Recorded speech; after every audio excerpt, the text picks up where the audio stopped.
Cool. So There we go. here we go. Hi. Hello. Well, thanks for talking with me. I appreciate it. No problem. Now, tell me about what's your name? My name is Luis Gabalda. Luis. Can you spell your name? So we Yeah, get it it's right? two L's, U-I-S. And the surname is G-A-V-A-L-D-A. What's the name of your band? Elspets. And what's the translation? Translation actually is the farts, The farts. which sounds really awful in English and also awful in Catalan. But I guess when we put the name, we didn't expect to live longer than a week. Yeah. Actually, it was like a joke. You know, when you Yeah. put the name for your band, you expect the band to be just a joke for the weekends. Right. So it doesn't really matter whether it is the farts or the burps or... Sure. What was the reason to put the band together? Because we were the three members of the band. The band is just the drummer, the bass player, and me, Mm-hmm.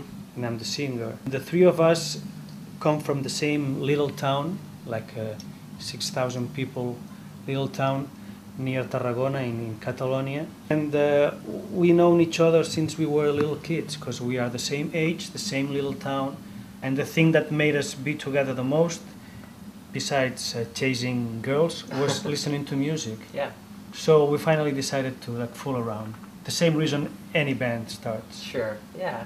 So when did the band start? What year? It started on Christmas Eve, 1985. And what were some of the bands that you liked when you put the band together? Plenty of them, because more than musicians, we were rock fans. Yeah. Buy all the magazines and listen to all the albums Yeah. and know all the solos by heart and can sing them and know all the lyrics.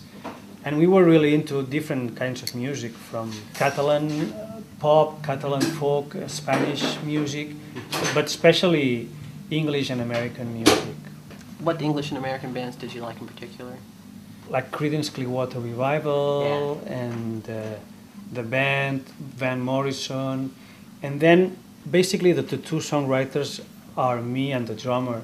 Mm-hmm. The drummer is more American oriented Mm-hmm. and I am more British oriented. I see. I was really influenced by, of course, the Beatles and the Kings, Mm-hmm. but especially since I lived that movement, the new wave, the British new wave, like Elvis Costello, Graham Yeah. Parker, Yeah. Joe Jackson. Nick Lowe. Yeah, Nick Lowe, Pretenders, all those bands, and also American ones like Talking Heads and well, Blondie and I'm a big Television. XTC fan. Yeah, XTC. Oh XTC. yeah, I love them very much. They're really good. Yeah. Too bad the guy can't play live because he got this yeah. really strange stage fright. Right. But yeah, we were talking about an XTC album yesterday, Brad and me. Let's talk a little bit about the area you're from in Spain. Can you tell me again? Was the Yeah, we are Kent? from a country that is actually part of Spain, but for more than 500 years was an independent place. And it's a really interesting place because even though we've got probably one of the most powerful cultures in the world, which is the French one and the Spanish one, we have still been able to keep our language and our culture, and we are kind of proud of that. We speak Catalan, which is a language completely different from Spanish and French. It's a Roman language, and it's been through a lot of trouble. Like Spanish culture has always been really about Spain and about Spanish. Catalan has been banned for ages, especially not only hundreds of years ago, but in the Franco dictatorship right after the Second World War. It was forbidden to use Catalan in any place besides your home. So it's kind of a miracle that this language still exists. So you kept it alive at home? Yeah, basically, because of the will of the people living there. That's probably one of the reasons why we are so peculiar about keeping the language. And when it came to the band to decide the language we were going to use, we definitely wanted to use Catalan, just because of the whole miracle of still existing it and of being our language, not better than any other language, but it's our language.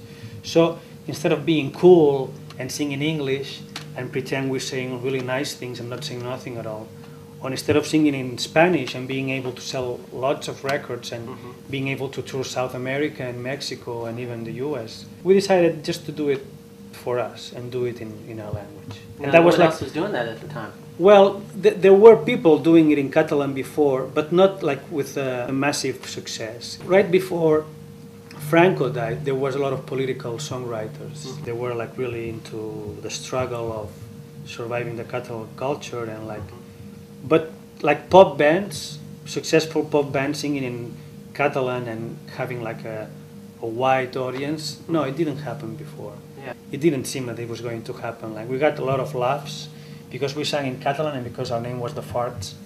So there wasn't no hint of anything that was going to happen, and it happened. And now you've been playing for 18 years. Yeah, and basically we are like really successful in Catalonia only, and also Mallorca. Well, in all the area that they speak Catalan, a little bigger than just Catalonia. But if you like walk 1 mile from Catalonia, no one knows who the fuck I am, which is great in a way. Yeah. It's just really good because it's nice when you are tired of being recognized or something. You just walk 100 miles and no one knows who you are. So in Spain, they don't really care about music sung in other languages. Well, the Spanish scene is pretty healthy in a way, but still, I think it was better about 10, 15 years ago.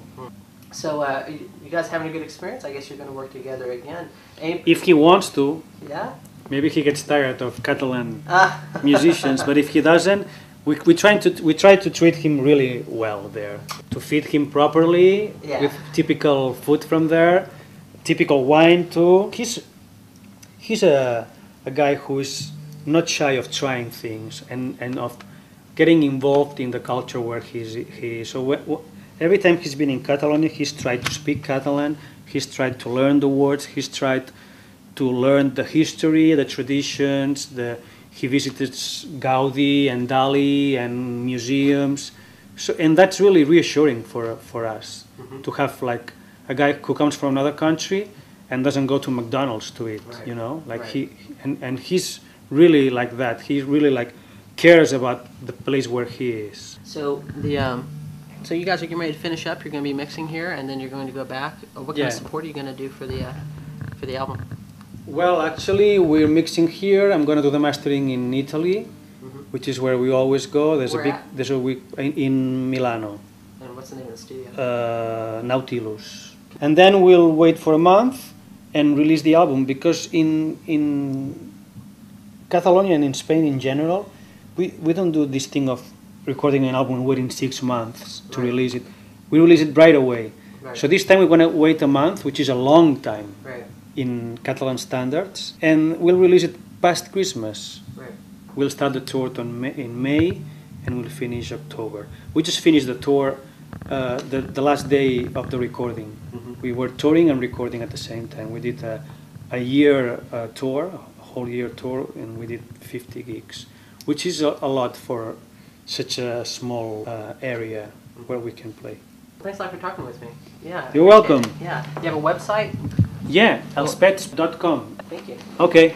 Then, well, my name's James Pearson, and my website's Pearson Art, Pearson. Can you write it here? Yeah. And